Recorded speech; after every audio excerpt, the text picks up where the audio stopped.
You've heard me say this beforehand. The more people in your community who know you, like you, and trust you, the busier your practice is going to be and the more effortless your practice will be. Now, Google reviews and mastering Google reviews can have an impact that is really far-reaching. They are a very powerful form of social proof. I want you to imagine that you're walking down the streets of Venice. There's a bunch of cafes for you to choose from that you're going to dive into and, have a wonderful coffee, maybe a glass of wine and some pasta there. And one of them is absolutely hustling and bustling. There's a queue of people coming out the door. It just seems like everything is happening there. And yet the other ones in that same vicinity seem to be kind of quiet. There's some people there, but not many. Which one are you likely to choose? Now, if you had the time, and provided the queue wasn't too long, we're all going to go to that one where the people are. This is called social proof. And in situations that we don't know, where we're unsure, we look to see what other people are doing. Now, your goal should be to have a minimum of 100 5-star reviews. Good morning, good afternoon, and good evening, folks. Hey, welcome to another episode of the Marketing Your Practice podcast, the podcast where I have the pleasure of simplifying the marketing and the mindset so you, the chiropractor, can increase your income, your impact, and your enjoyment in practice too. In today's episode, we're going to get super tactical, okay? Our focus is, what are the 3 things that you should be doing right now if you wanted to add an extra 50 weekly visits or more to your practice before Christmas? Now, we've just ticked over the half-year mark. We're in the midst of winter down here in the Southern Hemisphere. Cannot wait for the sun to pop itself out again. For those of you in the Northern Hemisphere, you're enjoying a lovely summer break, probably at the moment. But how do we make sure that we get to the end of the year and we celebrate Christmas with our practice 50 visits or more, okay? These are the 3 things that I would be focusing on. The first of these is Google reviews. Okay. Now, Google reviews and mastering Google reviews can have an impact that is really far-reaching. They are a very powerful form of social proof. I want you to imagine that you're walking down the streets of Venice. There's a bunch of cafes for you to choose from that you're going to dive into and, have a wonderful coffee, maybe a glass of wine and some pasta there. And one of them is absolutely hustling and bustling. There's a queue of people coming out the door. It just seems like everything is happening there. And yet the other ones in that same vicinity seem to be kind of quiet. There's some people there, but not many. Which one are you likely to choose? Now, if you had the time, and provided the queue wasn't too long, we're all going to go to that one where the people are. This is called social proof. And in situations that we don't know, where we're unsure, we look to see what other people are doing. And Google reviews are a form of that. Now, your goal should be to have a minimum of 100 5-star reviews. This is where you need to be heading to. And if you're already at that, then 200, 300, you cannot have too many of these. Now, there are several reasons or areas where really getting these Google reviews mastered will be valuable in helping you create those extra 50 visits. So first of all, is it actually helps the SEO of your website. So you've got your Google business profile and you've got your website. And when you're setting that up, okay, it also has an impact on your website. Now, ranking highly of your website, which means when I pop in chiropractor near me or chiropractor your name or chiropractor your suburb, if you don't pop up on the first page, people are not going to be clicking on it unless there's a real reason why they want to find you in particular. Not only do we want to be on the front page, but we want to be in that first 1 or 2 spots on that front page. Now, about 10 years ago, we worked in our practice very hard to improve this. I was way back, like I was page 3 or 4, and we started to implement a bunch of strategies so I could improve my ranking. Now, in a matter of about sort of 6 months, we went from deep there to the top of page 1, and we stayed there for the last decade or so that I was in practice. Now, I measured the increase in new patients that came from just Google search after this, and it was an extra 150K plus. That's 150 grand. Okay, so we're talking about huge numbers and huge impact when you make your way into that spot. And it's not that difficult if you are consistent with it.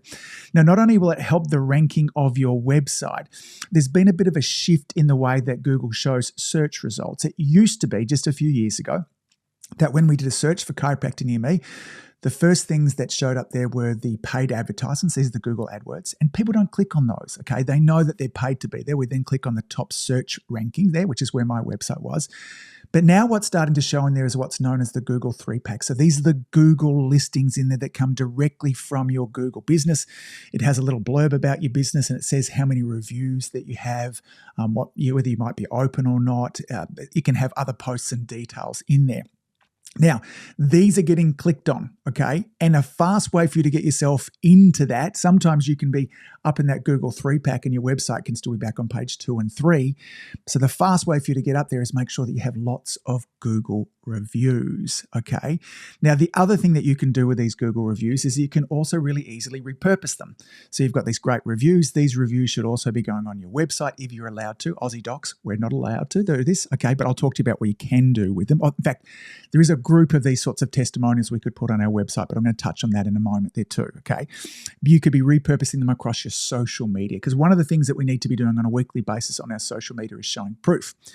Now, there's a bit of confusion here with Aussie Docs and with regards to AHPRA. What can we do as far as Google reviews and testimonials? Now, if you go on to AHPRA website, and I've done this too, there is a way that we can use these reviews. Now, as long as the review is talking about your service rather than results. So if the review was, I used to have migraine headaches. I went and saw Angus and the team and they're gone and I'm feeling better than ever. Or my little bubba used to have colic. We'd been seeing them, Angus and the team for chiropractic, our whole family's never been better. That kind of thing, AHPRA is really clear that we can't use. But if the review said something like this, me and my family have been seeing Angus and the team there for the last 10 years. We love it. The team is fantastic. The parking is really easy. You should go. If it was about the service, if it was about their experience, then this is something that AHPRA said they're really happy for us to use, whether it be on our website or across our social media. So we absolutely can use Google reviews here in Australia, but if they're anything to do with kind of symptoms, then we need to kind of push that to the side. But for those of you in other parts of the world, then repurposing your Google reviews is really valuable. Now, the Google reviews are not only valuable for new people, so if somebody happens to be a cold search chiropractor near me, but they're also important for other people in their search journey. We're a bit obsessed about there being what's referred to as single attribution. We think that if somebody got referred to a practice, a friend of mine, Janelle, said, hey, you should go and see Tony. The thing that we still do with that in many cases is we jump online and we still do a bit of a stalk. I'm going to look at your website. I'm going to read some of your reviews. Now, if I jump on your website and in the process of doing that, if I happen to notice that there's 100 plus 5-star reviews, if I read a few of those reviews, I go over into your website, I see more of that sort of stuff too.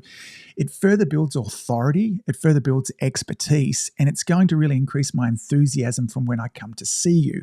This means the new patient visit is going to be easier. This means that the report of finding is going to be easier. I'm going to be much more likely to take on your recommendations. So don't think about Google reviews only being for those cold audiences and not being valuable. We look at multiple channels when we're going to start care, okay, when we're researching this, okay. Your patients are doing that. Trust me, there too.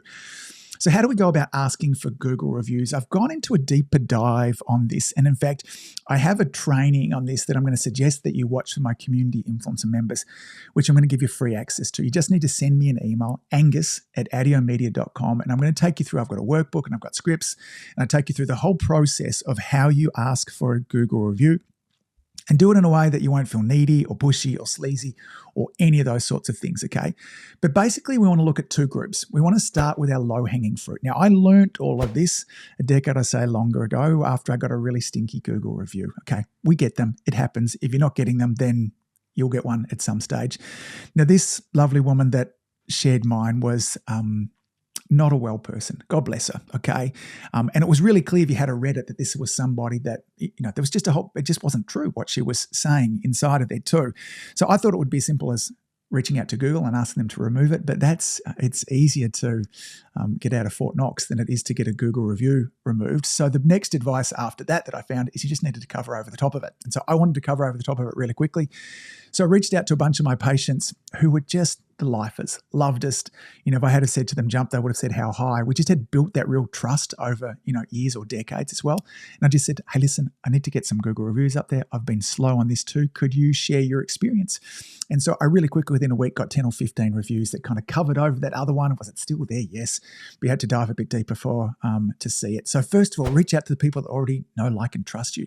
The second thing that we want to do is we want to be asking people for reviews every time they talk about a great experience in your practice. So you might be checking in with your patients. How was your weekend? They might report back to you. It was wonderful. I had my first weekend without a migraine headache. And after you celebrate and educate them, link them back into where they are in the journey, this is where you would ask them for a favor and you would connect them through to your Google reviews. There's a really cool and easy way to do that.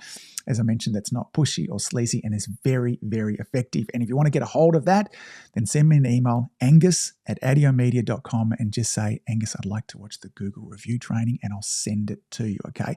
So Google reviews have the ability to have a huge impact, okay? Once we implemented a lot of strategies, improved our search ranking, we went from, deep in there up to page 1, and it was worth more than 150 grand of new business. A lot of money, okay? There's a lot in this and a lot of new visits that started to come to us from this, okay? So step number 1 would be all about optimizing my Google reviews and making sure I'm getting more of those. And the goal is 100 plus 5-star reviews, gang, okay? The second thing that I'd be doing if I wanted to add an extra 50 visits or more to my practice between now and Christmas is I'd make sure that I was meeting new people. Now remember this, you've heard me say this beforehand. The more people in your community who know you, like you, and trust you, the busier your practice is going to be and the more effortless your practice will be. Now, I remember when I was setting up my practice, I would hear stories about chiropractors walking the streets with their spine, randomly knocking on doors in their neighborhood and introducing themselves, and they would open up their practice and they'd be seeing hundreds within months. Now, I tried that. It felt super awkward. It just wasn't me. I'm not good at meeting strangers at the best of times. I am introverted by nature, hence why I'm kind of sitting in a room here by myself talking to no one. Now, I love people. Once I'm in an environment where I know people, it's fine. But when I'm around strangers, I get a level of nervousness. And so I'm not good in that environment. It just flat out didn't work for me, or I didn't have the courage to kind of work whatever it is. That just didn't work for me. And I was reminded as I was kind of looking at different strategies to build my practice in the early days, one of the things that kind of underpinned was a Zig Ziglar quote. And I've said this one a lot on the podcast beforehand because it is a guiding principle for me. And Zig Ziglar said this: you'll get everything that you want in life if you just help enough other people get what they want. Now, we do have to be careful how we approach this. I was reading a Seth Godin post around this kind of exact quote because we can approach it in one or two different ways. We can approach this in a manipulative type sort of way. I'm going to be nice to you, so you can therefore be nice to me. Now, if that's the intent that you go into this with, my bet is it's not going to work for you, okay? But that quote has underpinned everything great that's happened in my life. It's how I parent. It's how I'm a husband. It's how I want to be a son. It's how I've grown my business. It's the principle behind this podcast. I share very openly, tactics, strategies, how to implement. If you were to go back through 370 episodes, there's everything that you need here to grow, $1 million practice and beyond. I've not held bits back. I purposely don't say, there's 5 steps. I'll give you 3 of them here. And if you want the other 2, you've got to pay me for them. This is built on the law of reciprocity. Okay. Again, this is another law of nature that when we do something good for somebody else, it creates a bond, a link where they want to do something nice back for us. Now, that nice might show up in many different ways, but I knew that what I needed to do is I needed to look out into my community and I needed to start to, build off that law of reciprocity. I knew there were other businesses that had problems that maybe I could solve. And so I started to reach out to other businesses. I knew that in my practice that there were other businesses I wanted to be aligned with, gyms and personal trainers and massage and Pilates. And so I went and started to meet these places, okay? And the way that I would go about meeting them was not to say, hey, I'm a new chiropractor in town. Here's what I do. You can send patients to me. Is I wanted to go in and find out more about what they did. What do you do? Can I have a look around your gym? What sort of my patients should come here? How can I refer them to you? Can I get some vouchers off you that I can refer them to you? Okay. These are the sort of things I wanted to solve their problems. Now, sometimes their problems was they just wanted to kind of meet other businesses. Sometimes I would go into their businesses and I would run workshops for them. I would help to train their staff. Sometimes what I'd do is I'd refer people to them. But this ended up building a really strong referral network. Okay. So inside of our practice, again, I encourage this of my associates. Kirby, who I used to work with me, was an avid CrossFitter. She was a really good amateur CrossFitter. She'd compete in the games and local competitions and do really great with that too. And as a result, she had lots of relationships with the CrossFit gyms. She would go along and do foam rolling and mobility classes there too. And she would get a whole bunch of referrals from CrossFit gyms. Okay, we had an amazing relationship with a Pilates studio, a guy by the name of Mr. Pilates. Now, between these two relationships just with Kirby, she would end up, conservatively with 1 or 2 new patients a week coming from these avenues, okay? Lauren, my gorgeous wife, has a relationship with a Pilates studio in her town there too that sends, anywhere between kind of 3 and 4 new patients a month to her. We had relationships with just the cafe. 3 doors down from my practice was a cafe. And Vin and his wife too, who used to run this, made a great coffee. And Vin was just one of the nicest guys in the world. And after my adjustment, what I would always say to people is, after adjustment, grab some filtered water and go for a walk. And maybe on your way back from your walk there, pop in and have a coffee with Vin. Let him know that Angus sent you. So every day there were people going into Vin's cafe, ordering a coffee, and they were saying, Angus from the chiropractor sent me. Now, I wasn't doing this to build brownie points with Vin. I did it because Vin's coffee was great, and people would come back to me after and say, oh, had a coffee with Vin. He's the nicest dude in the world there too. He's one of those guys that you tell him you order once and you never have to do it again. My sister, it was 3 years, like 3 years since she was there, came back again, and he remembered exactly what Meg wanted. It was just a great experience. Now, as a result of this, Vin would send me patients. So it's not just about you building relationships with, allied health. He was a cafe. Lauren remembers telling me a story. I remember Lauren telling me a story that she was sitting in there. This is when we were dating in the early days. So Vin actually didn't know that we were a couple. And she came to me that night and she said, do you see Vin for an adjustment? I said, no, I have not been able to get him in for care yet. He sends me all these people, but he doesn't come in. She said, wait till you hear this story. So Vin had somebody come in, a conversation came up where they said to Vin, hey, do you know the chiropractor down the road there? And he goes, yes, Angus, he's amazing. You should go there. I go there every week to see him. And now Vin actually lied. Now, I'm not encouraging people to lie, but this is just how much he loved us and how much of a referral network that he was, okay? These sorts of referral networks can have a huge impact on your bottom line of your practice. Now, if you get these, even a very basic referral network like this, it can be someone who might send you, let's just say it's just 1 patient a month. Now, in our practice, the caseload was well over $2,000, but let's just say that, a case is only worth $1,000 for you. Now, if you build one of these relationships and you get 1 patient per month, that's worth $12,000 a year. Okay.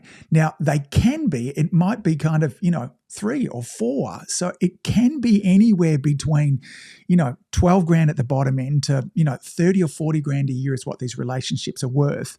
So they take a little bit of effort to set up. Okay. They take time, and I'm going to share a process with you how you could go about doing that as well. But think about each one of these relationships could be worth anywhere between $12,000 and $40,000.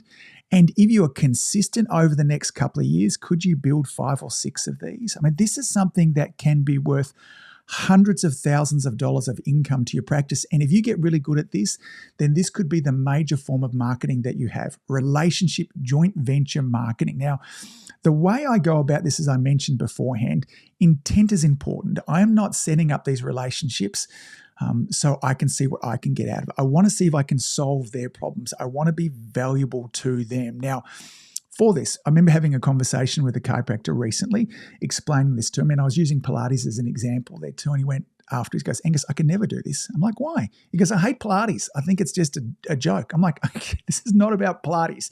You would not set up a relationship with if you don't like naturopaths, don't go along and see them, if you don't like coffee shops. But these are relationships that you would genuinely be happy sending your patients to. This is part of what I wanted to be in my community, was the hub of a referral network. I wanted to be the person that knew where all the cool stuff was. And there was no way I was going to risk my relationship with my patients by sending them to a dodgy massage practitioner, to a dodgy naturopath, or a dodgy cafe, restaurant, gym, you name it. So I felt I had the onus on me, and I took the responsibility of trying to find out where the cool places were. So a couple of different ways that you could go about this. If you already have an existing bunch of patients, then what I want you to do is send an email out to all of your patients and say, hey, listen, we're wanting to build our referral network. We want to find the cool places that you go, whether that be kind of hairdressers or cafes, whether that be gyms, personal trainers, or massage. Who do you love? Who do you love going and seeing? Now, you'll get a bunch of names back, and you might start to notice that there are some things in common. Maybe there's half a dozen people that go to the same gym. Maybe they use the same personal trainer. Maybe they go to the same cafes. The next thing that we can do is we can reach out to this business. Now, the way I would reach out to this business, it could be with first of all, get online and check them out first. You can find a lot about business from their website. You can find a lot out from their socials there too. And if it looks like it's a match for you, then reach out to them. It could be for a phone call. It could be an email. It could be a text message. and just say something like this. Hey, listen, we surveyed our patients recently about the businesses that they love going to, and a whole bunch of them spoke really highly about your Pilates studio.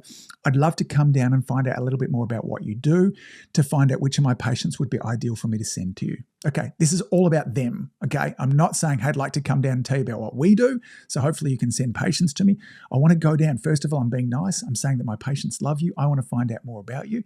And to begin with, on that first visit, check them out. Ask lots of questions about them. This is basic kind of rules of how to win friends and influence people. Conversations about them.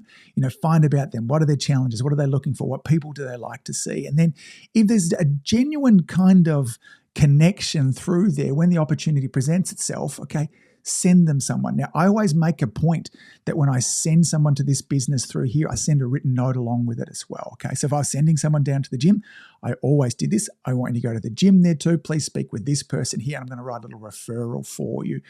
I want the gym to know that I've sent them there, okay? I don't want that to get mixed up in any way because I'm building value. I want them to know, oh, I sent this example there too. I sent this person to them. Now, not all of these relationships are going to end up like Kirby's CrossFit relationships or our Pilates relationships or like Vin, okay? You're going to go through a lot of these. It's like fishing. You don't catch fish immediately when you come in there too. But if your goal were, I'm going to reach out to one new business per week. That's it, okay? I'm going to find out, I'm going to do a little bit of research, I'm going to send them a message. Some of these businesses won't even reply to you, okay? But some will. And then eventually, if it's appropriate, you'll go and have a look at their business. Maybe you'll catch up for coffee. And the worst that you'll get out of this is just another friend, somebody that knows you that, again, the local fish and chip shop in town used to send us patients all the time. I don't know that I've ever been in there, and I don't know how that happened. But these relationships happen when you get a good reputation in town. Obviously, they had someone that heard about us. And often we would get people from a fish and chip shop coming to us, okay? Not every one of these relationships is going to be amazing, okay? Not every one of those ones we want to follow through. Not everyone will catch up with you, but some of them will, okay? And those that do, if you're consistent with this over the next 12 to 24 months, this can put a minimum of an extra 60 grand a year into your practice and may well be close to $500,000 if you think about it. If you can get 5 or 6 of these practices, of these businesses that are sending you, 3 or 4 patients a month, okay, that's another 20 patients a month, okay? If the case value of those patients is $2 grand, all right, so all of a sudden it's 40 grand a month of business that they're doing that. Multiply that by 12 months, and there you go. That's it. You don't have to worry about anything else. Now, why would you not do other things? But I want you to know this is just how impactful relationship marketing can be, okay? So thing number 1 I'm going to work on is my Google. Now, notice that so far, none of this has cost you any money, and nor has this taken a lot of time, okay? You've built some relationships and you've started to get some Google reviews. The third thing I'd be working on is I would be working on my video skills. Now think about it for a moment. What is the most valuable asset nowadays? Is it gold, oil, silver? Maybe it's Bitcoin as well. There's a fair argument to say, and I've given many presentations to say that attention is the most valuable asset. So the companies, the $1 billion and the biggest companies of the now or last millennium, these were all built around commodities like steel and oil, okay? But now they're not. They're information companies. They're Apple and Google and Amazon. They're about capturing our attention, okay? So $1 billion companies, the new ones going forwards, what they're buying for is attention. Now, in order for us to get attention, there's a couple of things. The first thing is that we need to have an idea that's worth sharing. Now, we have that, okay? There are more people than ever that are shifting towards a natural, vitalistic, holistic approach. They're open, people understand the idea of the sympathetic and parasympathetic. We're searching for polyvagal theory. All these things are coming up in their conversations in the general zeitgeist on this stuff like there has never been before. Any of you that are a Rogan listener, when you hear the conversations that are happening in around there, people are looking about medicine and the pharmaceutical companies in a way they never have. In my 25 years as a chiropractor, there are conversations in the general media that we're having nowadays that just haven't happened beforehand. They've had to be kind of shoved down underneath in the cupboard beforehand. So we have an idea that's worth sharing, and we have a community that's hungry to hear it. The next thing that we need to do is we need to have a medium to share it. Now, there are three principal mediums that we can share it. We can share it through writing, and we can share it through audio, or we can share it through video. Now, writing might be, blog posts. There's still plenty of people that build epic businesses by blog posts, by writing stuff. There are a number of people that I follow, whether it be blog posts on their website or they come directly into my email that I read each and every week. There's audio, okay? So podcast. Now, this podcast is also repurposed in video, but it's a great way for me to share ideas. It's a great way for me to get attention, and it is one of the primary things that builds my community influencer business. The vast majority of new clients that come to me listen to the podcast either consistently, or at least they're aware of it and they've had enough time to dabble in there so we can build a relationship. And the third medium is video. Now, any one of these three will help you get a lot more attention, but video will do it faster than any of them, okay? Now, not only will it do it faster, I actually believe it's easier. Okay, writing is difficult. To be able to write really well is a real skill, and there needs to be a level of competency inside of that. But the interesting thing about video, particularly the type of video that works nowadays, it doesn't have to be super polished. When I first started a video kind of 5 years ago, the sort of video that worked was really highly produced. It was like we wanted to show people that we're kind of in a television studio, so we had fancy backings and lighting and all that type of stuff there too. But nowadays, it's kind of grab your iPhone, it's selfie style. It might be a bit kind of wobbly. As long as the audio, I can hear it, okay? That sort of raw and real sort of video is powerful because for those reasons, we can see that there is authenticity in it, okay? So video is a skill that is going to allow you to multiply your impact. We talked about before in terms of building relationships, and I won't talk you through a strategy of how we do it one-to-one. With video, we can do this one-to-many, okay? Now, I want you to catch yourself here because some of you listen to this will think, I'm not a natural on video. And I want to remind you that video is a skill, and that means it's learnable. Now, yes, some of you will be more natural than others, but with practice, this skill can be learned.